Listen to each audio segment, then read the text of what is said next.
La fuite d'un mémo classifié a déclenché une onde de choc avant l'aube. D'intervention au Nigeria, 3 promesses sous le même verbe, protéger. Mais dans un monde où la protection se confond avec la puissance, que signifie vraiment sauver? Ibrahim Traoré, qui avait déjà mis en garde contre les secours à distance, résonne désormais comme un écho d'avertissement. L'histoire s'ouvre sur une promesse: empêcher une nouvelle tragédie au nord du Nigeria. Les stratèges affirment que chaque option militaire serait calibrée pour la stabilité régionale et la protection des civils. Mais derrière ces formules polies se joue un dilemme. L'intervention américaine redessinera-t-elle encore la carte de l'Afrique? Le bénéfice attendu, disent les officiels, est clair: rétablir la confiance, éviter l'effondrement d'un géant pétrolier. Pourtant, chaque mouvement dans le golfe de Guinée réveille la mémoire des interventions passées: Libye, Mali, Sahel. Les marchés, eux, oscillent entre espoir et crainte, tandis que la jeunesse nigériane questionne le prix de sa souveraineté. Et si, comme l'avait prévenu Ibrahim Traoré, l'Afrique payait chaque promesse de protection par une parcelle de liberté? Une microfaille s'ouvre ici. Qui décide, au juste, de ce qu'il faut sauver? La révélation initiale est simple. Un document du Pentagone détaille 3 plans d'action gradués lourds, moyens, légers. Mais derrière les chiffres et acronymes, le langage du contrôle persiste. Les forces américaines prendraient seul le commandement opérationnel, excluant toute supervision nigériane. Le nord du pays, vu du ciel, paraît stable. Au sol, c'est un damier de ville en ruine et de marchés renaissants après chaque attaque. Depuis 2003, la chute de la base américaine au Niger a laissé un vide stratégique que Washington tente de combler. Pour les analystes, le Nigeria est trop grand pour tomber. Pour les habitants de Borno ou Kano, il est surtout trop blessé pour être encore une pièce de jeu. Le document fuit énumère, avec précision clinique, les objectifs: neutraliser les milices, garantir la sécurité énergétique, éviter le chaos régional. Mais aucune ligne n'évoque la reconstruction ni la voix des civils. À Abuja, les débats s'enflamment. À Washington, ils se répètent, comme un écho de Libye 2011. Ibrahim Traoré, observateur du Sahel, rappelait aux Nations Unies que la paix importée se paie toujours plus cher que la paix construite. Cette phrase revient aujourd'hui dans chaque émission, chaque forum en ligne, comme un avertissement silencieux. Sous la surface des chiffres, la question demeure: quelle paix justifie l'ombre d'un nouveau porte-avions? Pour comprendre la tension, il faut suivre ceux qui la vivent. À Lagos, Joseph, ingénieur maritime, voit les prix du carburant grimper avant même toute frappe annoncée. Il se souvient: quand la Libye a brûlé, nos contrats se sont éteints. Plus au nord, Halima garde dans sa poche 2 photos fixes, tuées par un drone mal identifié. Entre leurs histoires, un même fil. Les décisions étrangères se traduisent toujours en deuil local. Les diplomates parlent de partenariat, les familles de pertes cumulées. Dans les marchés, la rumeur court. Les drones reviendront. Les analystes économiques notent déjà une hausse de 6 du baril et une baisse de 12 du Naira depuis la fuite du mémo. Mais derrière ces chiffres, c'est la confiance qui s'effrite. Ibrahim Traoré avait résumé le dilemme. Chaque aide sans égalité affaiblit celui qu'elle prétend renforcer. Au Nigeria, cette phrase prend corps dans les rues, entre pancartes et prières. Le "so what" résonne. Que vaut la sécurité si elle se négocie contre la souveraineté? Tout commence par un titre sec, presque chirurgical. Les États-Unis envisagent des options militaires pour le nord du Nigeria. En quelques heures, la nouvelle s'étend comme une traînée de poudre à travers les rédactions du monde entier. À Abuja, le gouvernement réunit son cabinet d'urgence. À Washington, les analystes peaufinent des scénarios. Le premier, dit « option lourde », prévoit d'instiger un déploiement naval dans le golfe de Guinée et des bombardements de précision depuis des bases extérieures. Le second, option moyenne, s'appuie sur les drones, Reaper et Predator. Une guerre à distance, silencieuse, propre sur le papier, mais sale dans la pratique. Le troisième, option légère, propose une intégration technique. Conseiller américain au sein des unités nigérianes. Trois visages d'une même promesse protégeraient d'une même ambiguïté, contrôlés. À Lagos, les radios locales lisent les extraits du mémo. Les appels affluent. Certains supplient une aide immédiate contre Boko Haram. D'autres redoutent une recolonisation masquée. Les mots Ségon Berlin et Hands Off Nigeria envahissent les réseaux. Dans les marchés, les prix flambent. Les stations-service débordent. Les conversations se figent autour d'une question. Combien de temps avant les frapper? Au Pentagone, la tension monte. Le secrétaire à la Défense réclame un signal fort, visuel et dissuasif. Le département d'État tempère, craignant un nouveau Libya moment. Les généraux affichent des cartes satellites du nord nigérian. Zone rouge, cercle d'impact, corridor pétrolier. Dans cette lumière crue, le pays devient graphique. Sur le terrain, les humanitaires de Muguri recueillent les victimes d'une embuscade. 20 morts civils. Quelques heures plus tard, la tragédie figure déjà dans le rapport d'Africom comme justification d'intervention limitée. Le cynisme s'installe. Chaque drame devient preuve. À Abuja, un sénateur frappe du poing sur la table. Chaque soldat étranger qui débarque ici est un clou dans le cercueil de notre indépendance. Dans la foule, la colère se mêle à la peur. Les églises prient, les radios diffusent des versets mêlés à des slogans.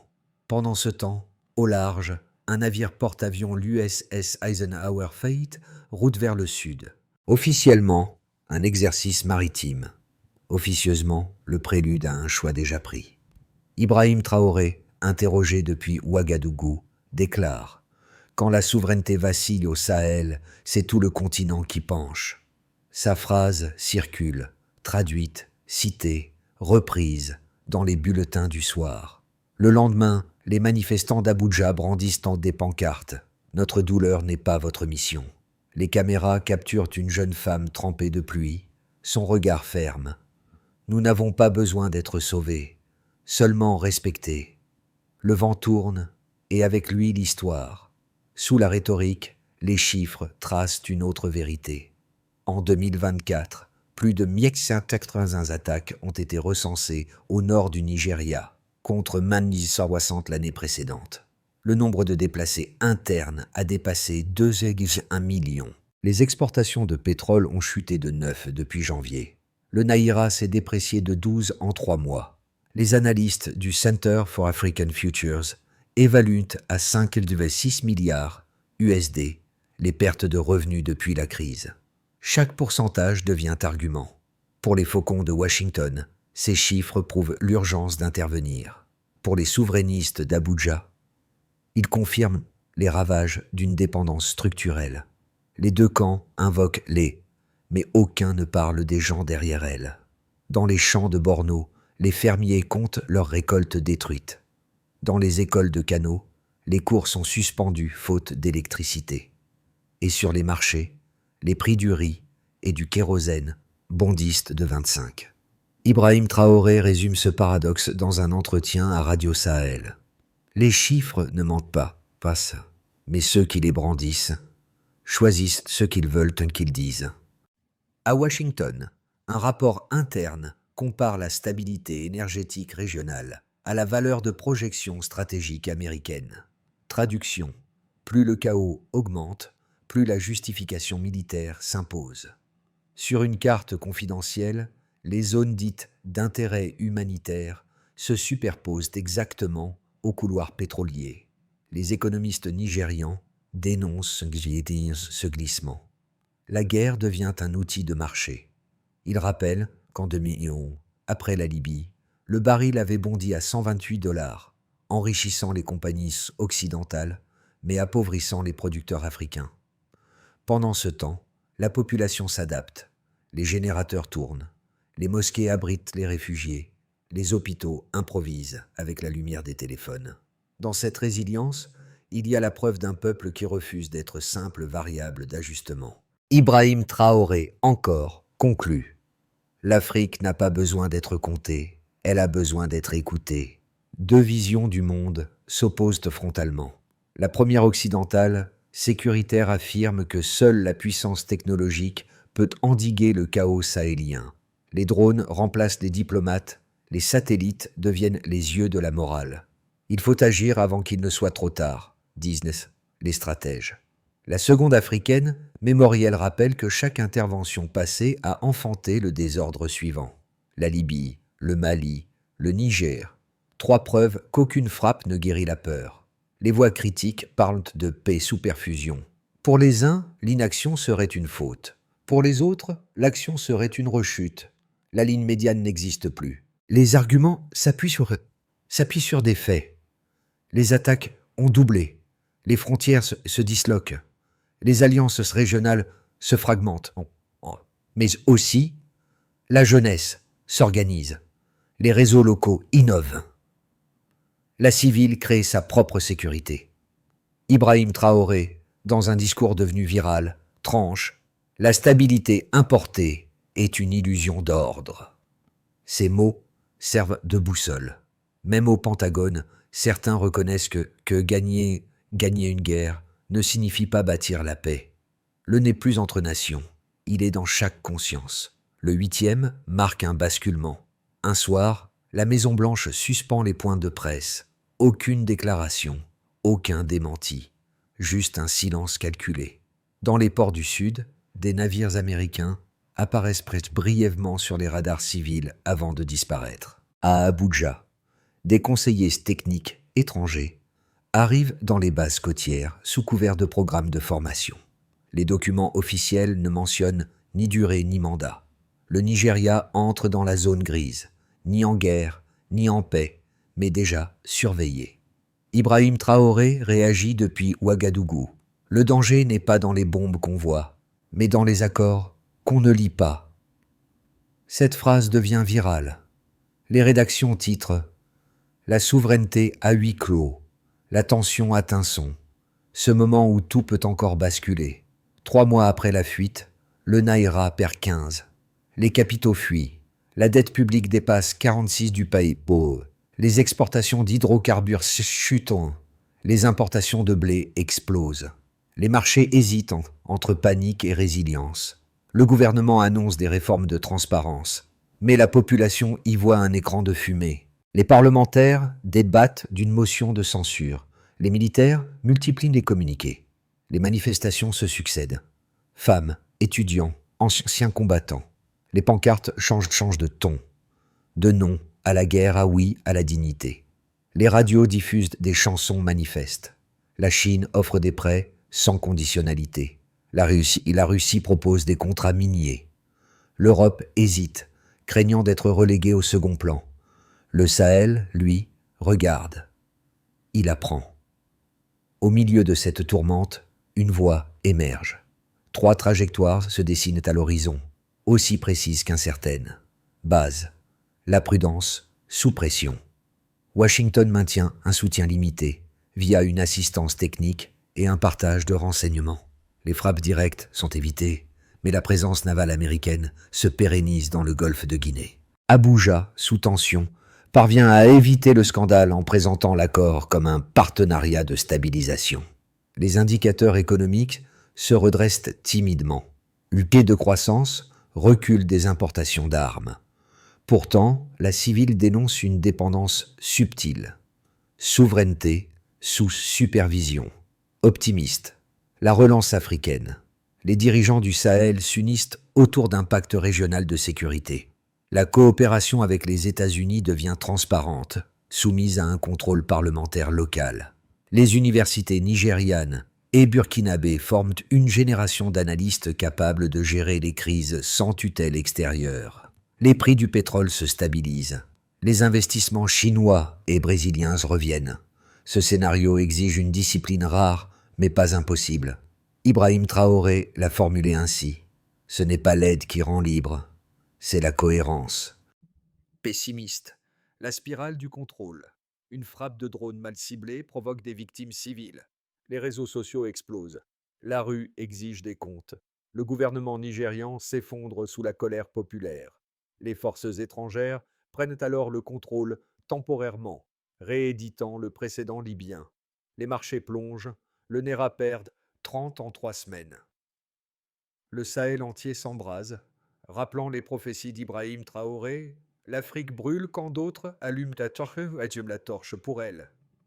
Entre ces trois poids chemins, il n'existe pas de neutralité.